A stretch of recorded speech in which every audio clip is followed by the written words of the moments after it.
Hello, everybody, and welcome back to the Texas Podcast. I am your host, Gabe, and today we'll be talking about the Battle of Palo Alto. The Battle of Palo Alto was the first major battle of the Mexican-American War and was fought on May 8, 1846, on disputed ground 5 miles from the modern-day city of Brownsville, Texas. A force of some 3,700 Mexican troops, most of the Army of the North, led by General Mariano Arista, engaged a force of approximately 2,300 United States troops, the Army of Occupation, led by General Zachary Taylor. On April 30th, following the Thornton Affair, Mexican General Mariano Arista's troops began to cross the Rio Grande. On May 3rd, the troops began to besiege the American outpost at Fort Texas. Taylor marched his Army of Occupation south to relieve the siege. Arista, upon a learning of his approach, diverted many of his units away from the siege to meet Taylor's force. The battle took place on May 8th, 3 days before the formal declaration of war on Mexico by the United States. Arista ordered 2 cavalry charges, first against the American right flank and later against the left. Both were unsuccessful.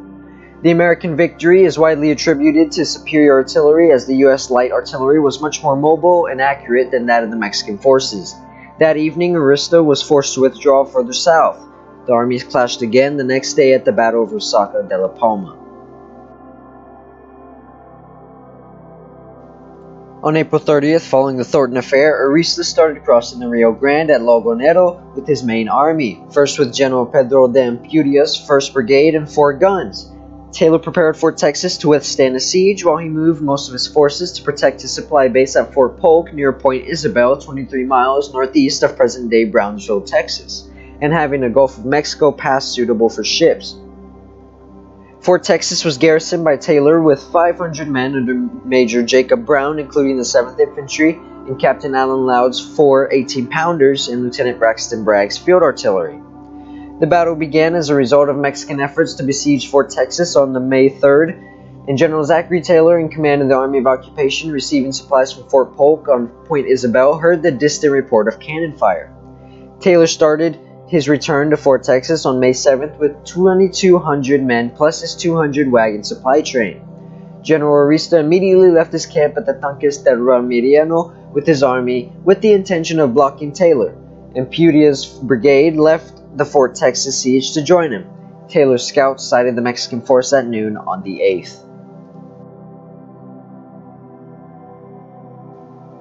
Facing north and moving left to right, General Arista's army consisted of General Rosillo's 400 irregular cavalry and Anastasio Torrejon's cavalry brigade, consisting of the 8th, 7th, and light cavalry. Astride the Point Isabel road, then came General Garcia's brigade of the 4th and 10th Infantry with 2 8-pounders, then General Vega's brigade of the 10th and 6th Infantry with 4 5-pounders, then the Tampico Corps with the light infantry and a sapper battalion with a 4-pounder. Behind the line was Colonel Montero's light cavalry.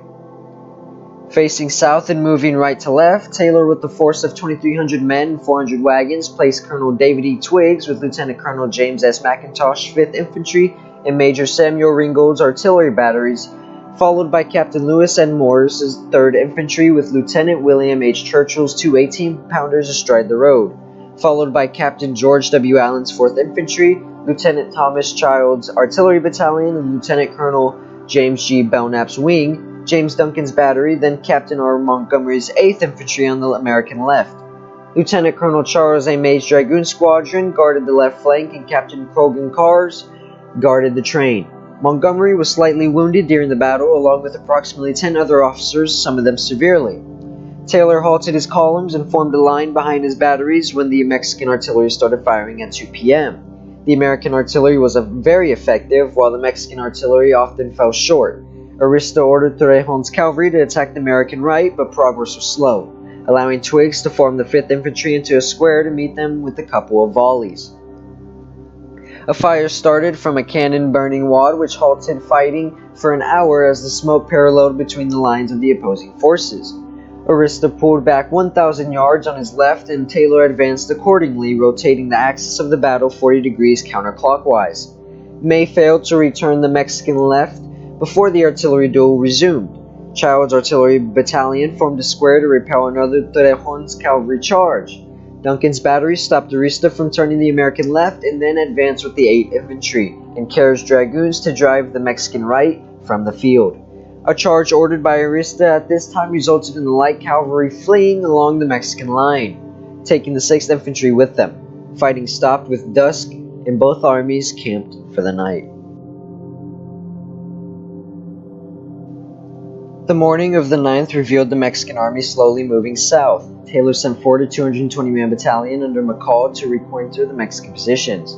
The Battle of Resaca de la Palma would follow. Major Ringgold was struck by a cannonball and mortally wounded during the battle. But Ringgold and Duncan's effectiveness, cannoneers with their flying artillery, the tactic of using light artillery to attack then quickly move to another location and fire once more, carried the day and won the battle for the Americans.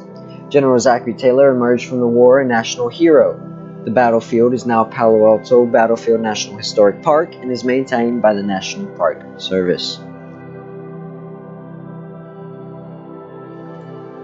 Zachary Taylor established Fort Polk near Point Isabel, 23 miles northeast of present-day Brownsville, with the Gulf of Mexico pass suitable for ships' landings. On March 24, 1846, as a supply base for his operations leading up to the Battle of Palo Alto, and used it until 1850. He garrisoned it with 2 artillery companies under Major John Monroe. Major Charles Thomas was the depot quartermaster, using wagons and river steamers to supply Taylor. Taylor established camps for those heeding his call for volunteers at Point Isabel, the north end of the Brazos Island, and along the Rio Grande between Barita and Fort Brown, at a place known as Camp Belknap. That is all for the Battle of Palo Alto. I'll see y'all in the next one.